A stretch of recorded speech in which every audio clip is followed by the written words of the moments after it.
My message is that do not let anyone outsource your thinking. Meet people before you judge them. Read history before repeating the slogans. Challenge your own assumptions as much as challenge everyone else's. And hatred grows in ignorance. Peace grows in through courage, truth, and human connection.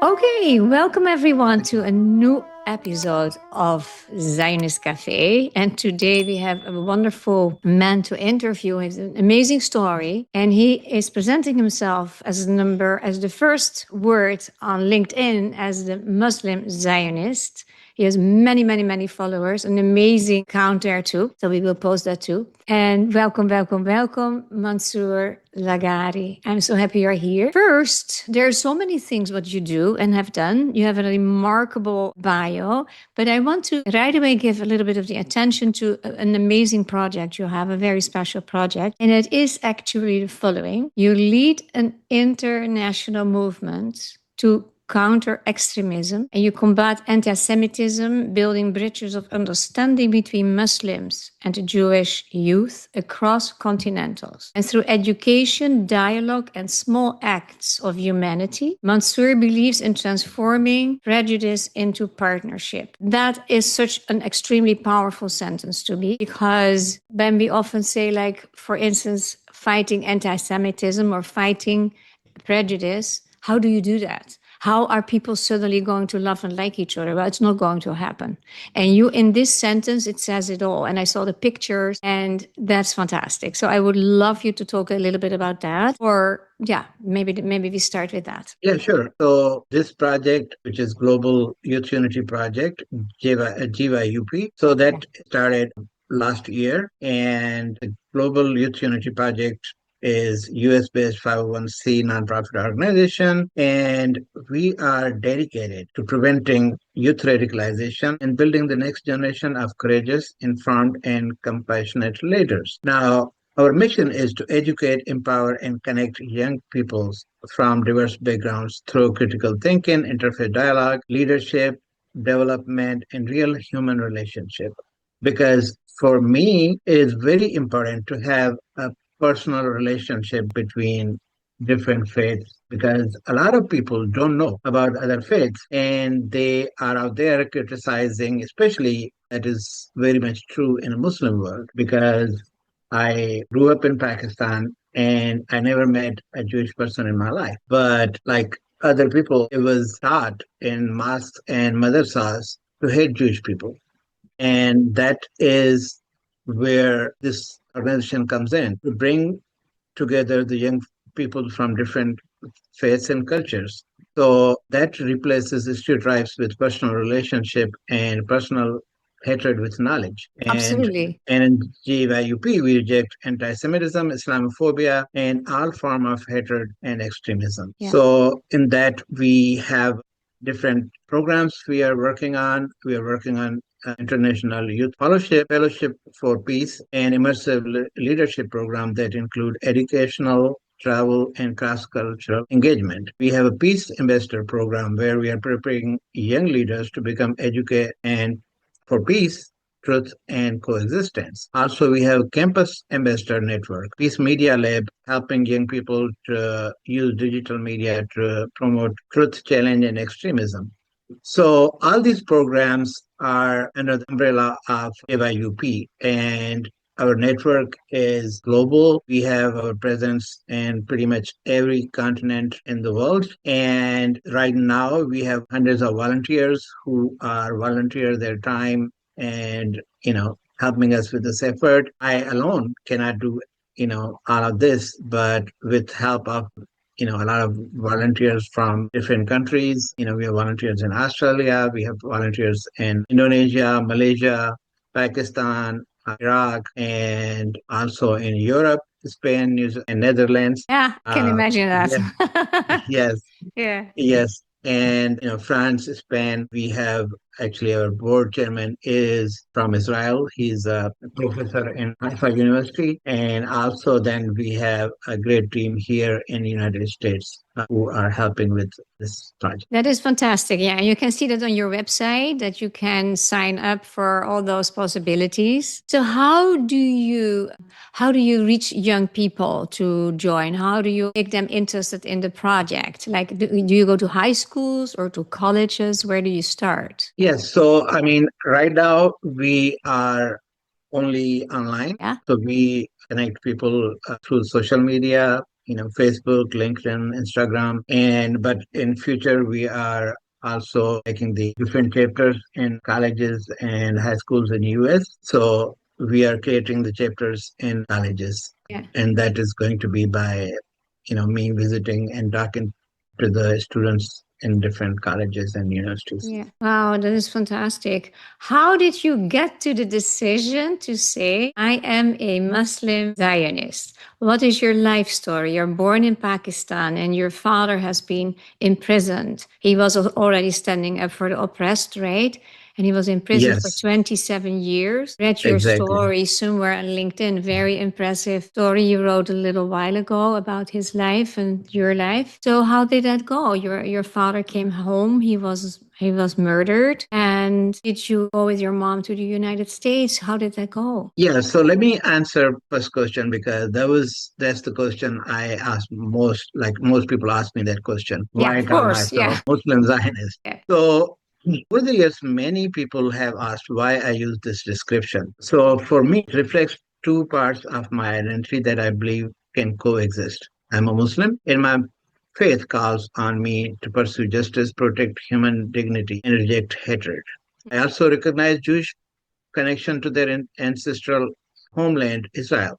And Yeah. I support their right to national self determination.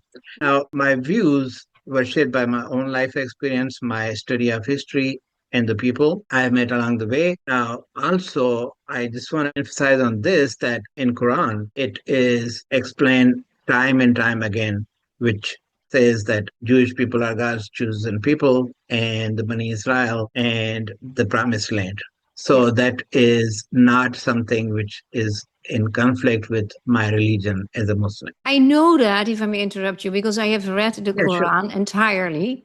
So there's the contradiction story, and some Muslims that I met don't know about what you say there. And Yes, yeah. exactly. Yes. So that is, where now I know that, extremists try to use that, different ideologies. They will say, oh, they are not the people which Quran mentioned and this and that. But I mean, the fact is there. Now you can deny as much you want, but the fact is there that Quran says, and sometimes I, say Quran is a Zionist, document. You It go is. even so far saying that. Wow. Yes, I am yes. So sure that not everybody likes that. I presume that you have been life threatened. yes, yeah. I mean, see that my story and the way I grew up. I grew up under the threats because of my family and in Pakistan. Before I moved to US, actually I flee to US. Yeah. Had more than two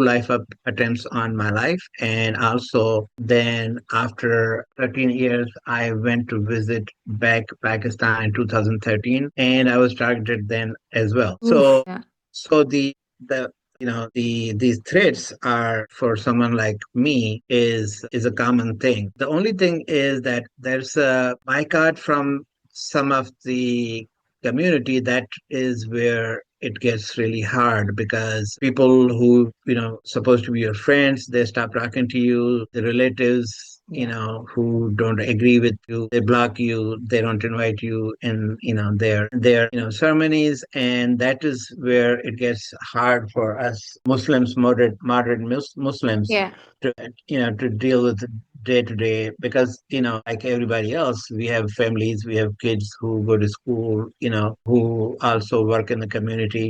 So that is something which is gets tough sometimes, and this is where things get really difficult for us who are the Muslims, moderate Muslims. Yeah, that is so sad, actually. So in the US, is it also hard for you? Do you feel safe? Are you protected? You need protection if you speak somewhere? So basically, in US, generally, I don't feel that threatened, but I mean, extremists are everywhere. True. So yeah, so we cannot write anything out. Yeah. And as far as safety go, I try myself to, be safe and look out for myself because, there's not any security detail or anything. We just, walk around and leave everything on the God's hand. Yeah, well, yeah. So you are very resilient and courageous for sure.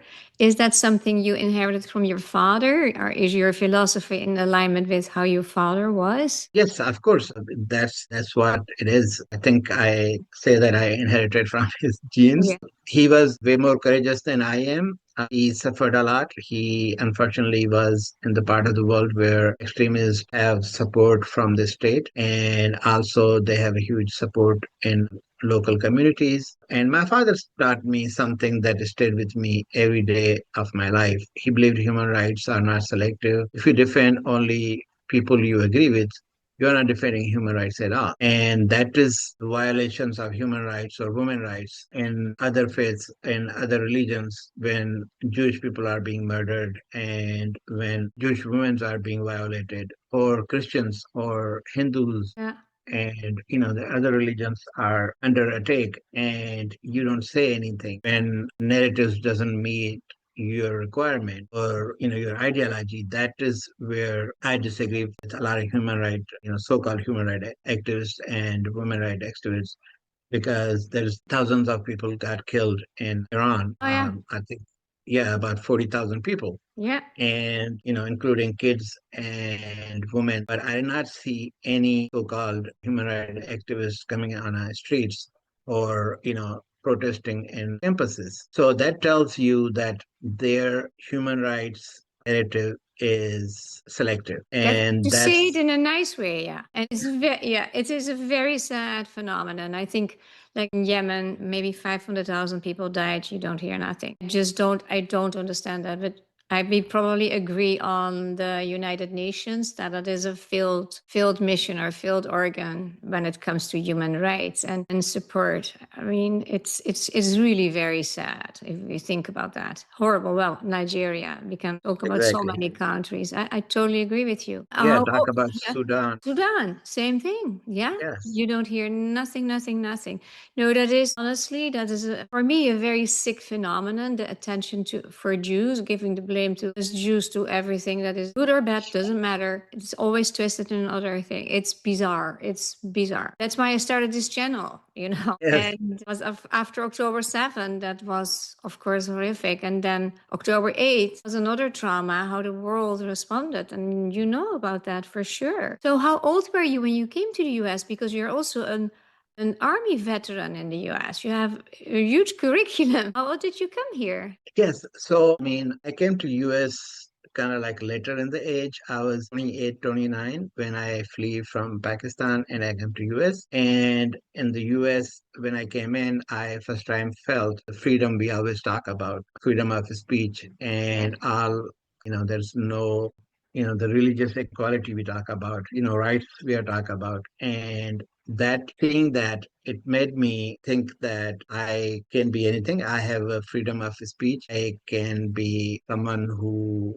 likes to burn US flags on the streets and protest against the freedoms we never had. And now in this country, we enjoy those freedoms. But I can also be doing something to thank my adopted country. So thinking that in my mind, I decided that I will join US Army. And that was my way to say thank you to America and Wonderful. thank you. Yeah. Yes, thank you. Wonderful. And love how you say that because I am very surprised myself. When you have the choice to have a good life here, and that's still not good enough. Let's complain about everything and let's see how Exactly. we can tear it down. It's like if you want to make America communist, go first to speak with people that lived or died or they cannot speak anymore under communism, what the hell it was. I don't know. We live in a weird time. Therefore, I'm so pleased and thankful for people like you that come with a pure positive message. But you're also and you're also a film producer. What kind of films are you making? Yes, so that was the company I started 4 years ago. Yeah. And my goal was to create films which can amplify the message of unity and peace and amplify the stories, because there's a lot of negative stories get big attention everywhere, but there are Yeah. thousands and hundreds of stories which are about unity, how Muslims and Jewish and other faiths, they come together against the oppressions, against the tyranny in World War II after that. And also there is big deal of human rights activists who live in Muslim world, but their stories were never told or never came out how they fought against extremism, because the extremism we see today, it is just didn't happen overnight. Exactly.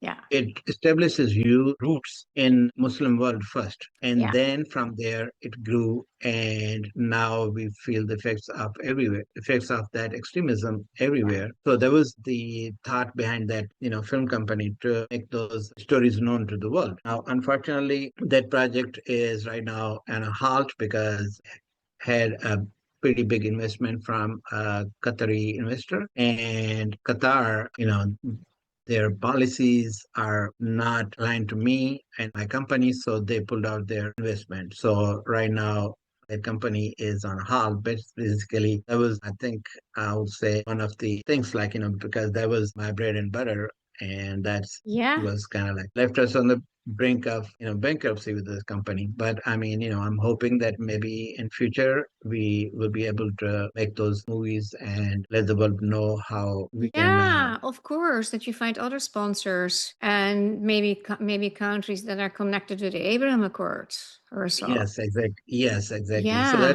that's yeah. So that's what we are doing right But now. yeah, and you need indeed a lot of help. Do you have siblings that came to the US too, or were you the only one? Yeah. So I mean, siblings. I have my brother who actually was in the same boat. He fled Pakistan in '70s, and so he was here, and that was the reason I chose to flee to US. Yeah, yeah, yeah. So at least you have one family member here. Yes, Yeah. exactly.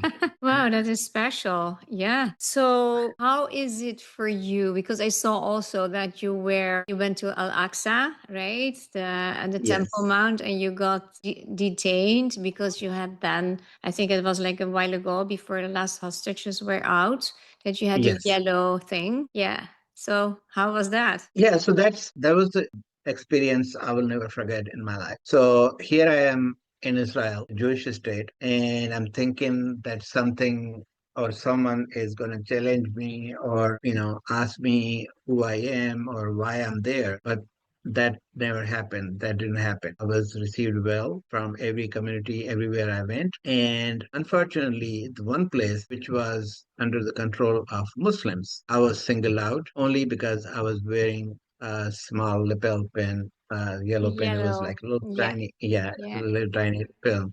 So I went to pray at the mosque, and soon after, I was starting to pray, and soon after this, person showed up, and he introduced himself as head of the security, and he started asking me questions and why I'm there. I say, well, I'm here to visit a mosque and pray. I'm Muslim.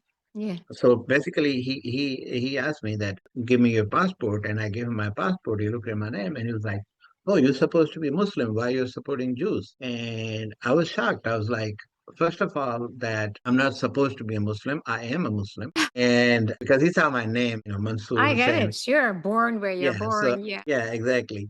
And then so he, pointed at the pin. I was like, "Why are you wearing a Jewish pin?" I said, "No, this is not a Jewish pin. This pin is representing the Israeli, hostages of October 7th." And I explained to him that this is not the Jewish people who are hostages. There was the Muslims, there was Buddhists from Thailand, and there Yeah. was some people Some from Nepal. workers. Yeah. Yeah, Terrible. Yeah. exactly. Yeah. So I say that, it's not about, Israel or Jewish pain. It is for, humanity and Yeah. for all the humans who suffered that tragedy. Yeah. But he didn't buy it, and he took my passport and he brought me on the side. Basically, I was not able to leave because he was holding my passport with him. Mhm. And then he brought me outside the mosque, and he started yelling at the guards who were at the mosque. And they were talking Arabic, but I understood that he was mad that how I got in. And basically afterwards, he told me that I cannot come in with the pin. So yeah, so that was my experience of apartheid in Israel.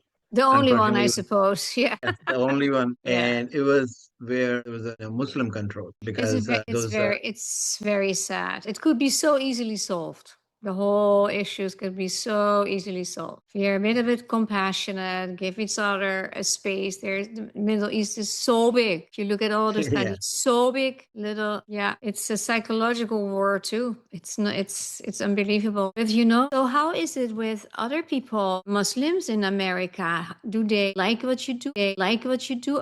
Does it make them afraid? Are you getting a lot of support? How does that work? I think a lot of Jews will support you because it's like, but how is it in the Muslim world? Are people afraid to be with you for themselves or not? Yes, I mean, so there's as we talk about Muslims, there's Muslims are a big group. Yeah, It's a big, diverse, very diverse. diverse. Yeah, Exactly, we're diverse. So one thing I think is a lot of people miss that they mix Arabs and Muslims in one group. Arabs are Muslims, and there is billions of other Muslims who are not Arabs, yeah. non-Arabs. Also, Yeah, exactly. So that is where a lot of confusion come in because as a Muslims, I mean, Palestinian issue is more like an Arab Israel issue. But there's billions of other people who live outside the Middle East. Look at the Pakistan, India, Bangladesh, Indonesia, Malaysia. Those are all different countries. yeah, And they don't have that kind of enmity against Israel because of, those Palestinian issue, which is basically, I did a lot of study about the issue. And my conclusion is that it is basically a made-up issue because it was started with the help of KGB in yeah, 60s and how they, yeah, prop up Yasser Arafat and, yeah. The started this propaganda. issue. Yeah, Yeah, exactly. And I read somewhere that KGB by itself was surprised yeah, at how that issue got so big because they never imagined they were trying to encounter a capitalist world and they wanted to keep this anonymity going, and basically it exceeded their expectations. yeah, Uh, yeah, yeah, yeah. yes, exactly. So, answer your question, there's a lot of Muslims who support work I do or other moderate Muslims do. Fantastic. Some have courage, or I will say selflessness, that they come out open, but there's a lot of majority who are not able to do, who internally, when I talk to them, they say yes, we agree with you, and but at the same time they say if we come out and and open, then Yeah, we're going to have the black backlash at us. And that is where, because there's communities and there's a lot of people who live in these oppressive regimes and they have no choice yeah, but yeah, shut their mouths. Because let's say if someone, I will use the example of Pakistan because I lived there. So in Pakistan, who comes out and supports openly Israel or Jewish people, and then that person get thrown in jail or worst, get murdered. Who will take care of their family? Who yeah, will look after their yeah, children? yeah, And that is the question. That's the comment I most time I get from those people because they live in that kind of society. yeah, And also somewhat because that affects, what they have in their home countries, they also bring it to the Western countries when they move in Western world. yeah. So that is something. And I mean, there's one thing I think extremist group have really excelled is propaganda over the social media. It's unbelievable. But not also how young people in the West are taking it over blindly without even checking anything. It's a very sad phenomenon at this moment, I would say, because your Yes, message is so exactly. the opposite. You have so the opposite of against the prejudice. What was that? How you said it? You believe in transforming prejudice into partnership. And in one way, I see a lot of things like this in Israel because the joke about apartheid. If you see that 21% is Arabic, and maybe not everyone is happy to live there, well, leave then, but there's a lot of togetherness. I think half of the pharmacists of Israel are Muslims or Arabs, and the Yeah, same with the medical world so much. And this is the way to go. So how is it?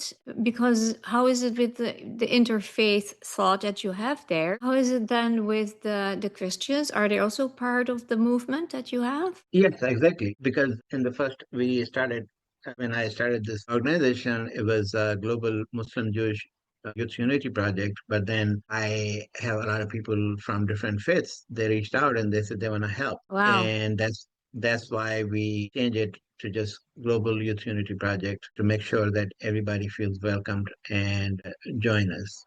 Yeah, that is fantastic. Do you know by any chance Qasim Hafiz? I don't, I may be He's connected from with him, but England. I think he's also Pakistani originally. He has a wonderful story. I think he has also a movement with him. He was actually wanting to become a suicide bomber, and he was 19 or 20 in England. And he was like, well, let me think first, why are people so mad about Israel and Jews? So he wanted to know more. And he read a book about Israel from Alan Dershowitz. And he said, let me go there. So he bought a ticket. He went to Israel and he was walking in the street. And then he saw people that he thought were Palestinian, Arabs, because Arabs, right? And he said, how is it to live here? How do you feel? Is it dangerous? And ta, ta, ta. And he said, what are you talking about? Like in Hebrew, we say, Mapitom.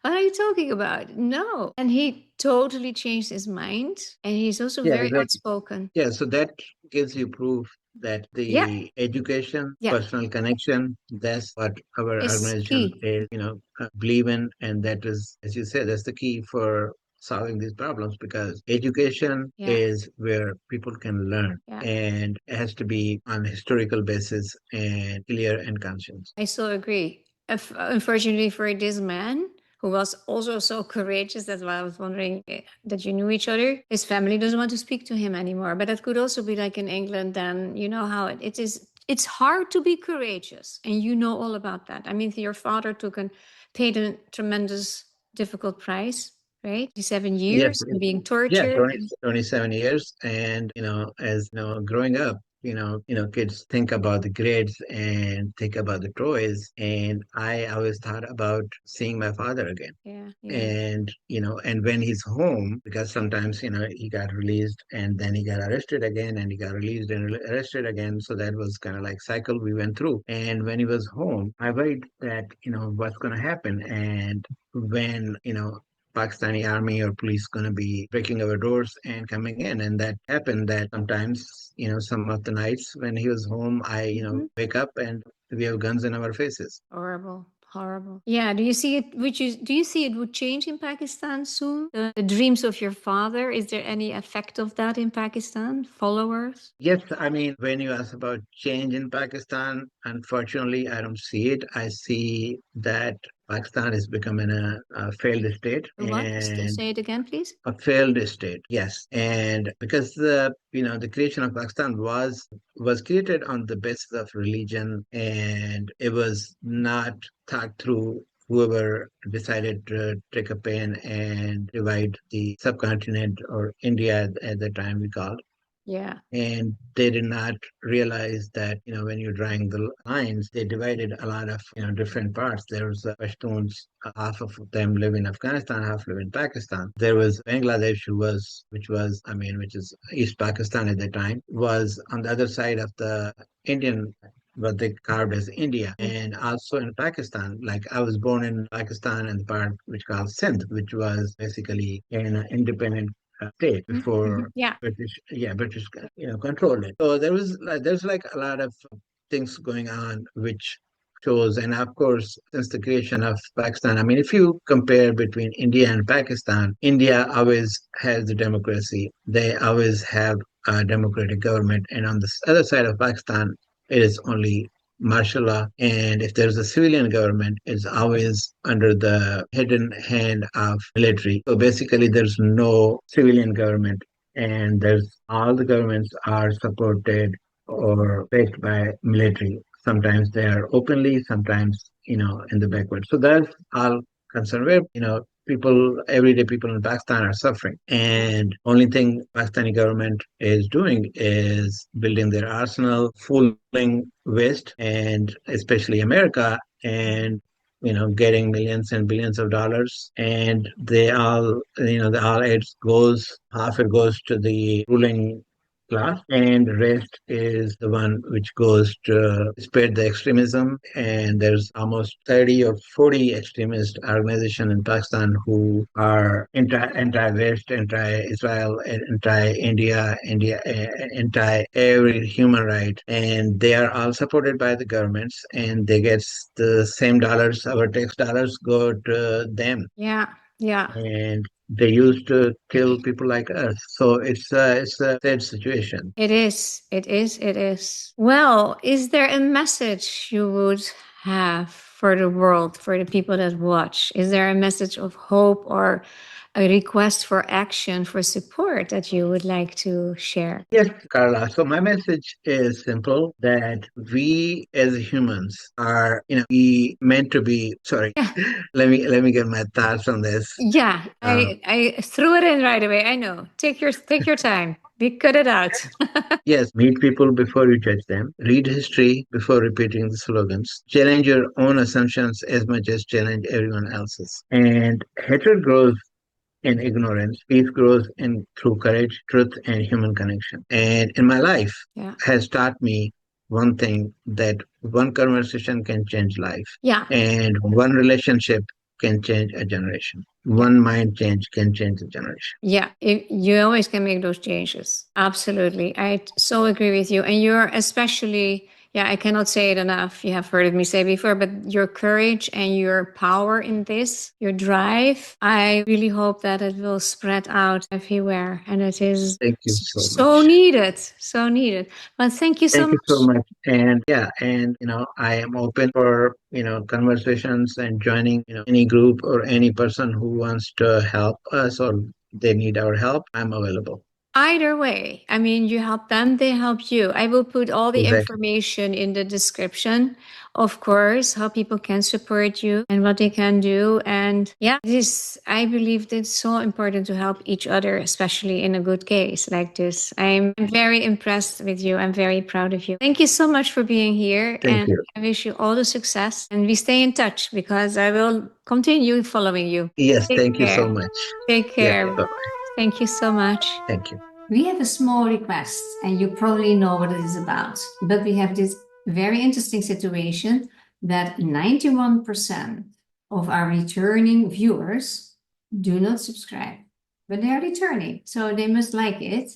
And that would be great if that is you, if you will be so kind to subscribe, eventually leave a like if you like the video, or even leave a comment, that's even nicer, or have a request. That would be great to hear from you. But please support our work by subscribing.